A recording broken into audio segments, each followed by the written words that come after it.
glasiad o Prosecco.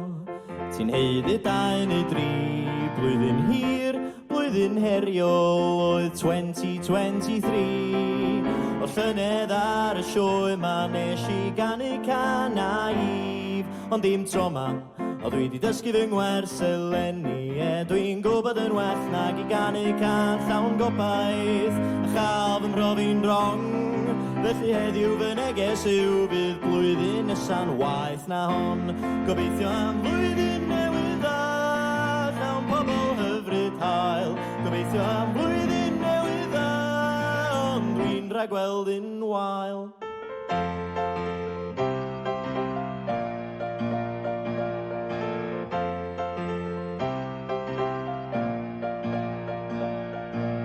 Vloga ddim yn codi cyn gyntaf a ffrisia nwy a dŵr. Fydd ambell I lais a'r haes ar y gyfryngau gymdeithasol yn bownd o godi stŵr.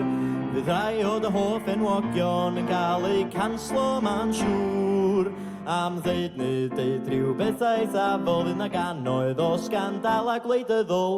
Ac bod 2023 di bod yn anodd I bawb, fydd blwyddyn nesa'n waith, paid a disgwyl blwyddyn hawdd. Gobeithio am flwyddyn newydd dda, ti'n hapusach yn fwy ffit. Gobeithio am flwyddyn newydd dda, ond gofia ella fydd I ddim yn dda. Fy adduned I yn 2023 oedd bita llai o gaws. O mae'r un sgennau ar gyfer 2024 am bod llawer haws. O dwi am werth fawrogi'r pethau bychan, pob joc fach wael, pob hyg, pob cusan, pob person clen, pob gwen, pob gair o gysur. Heb sôn am arlwy anhygoel S4C, just lein fach I drio pleasure exec, so yeah.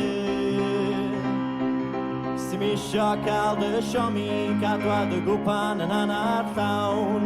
Drwy gadw dy ddisgwyliadau mor isel ag yr an. Jyst bydda'n chwilfrydig, bydda'n gariadus, ac mi fydd popeth yn iawn. Gobeithio am flwyddyn newydd dda, ma siŵr yn ddrwg fydd Hi.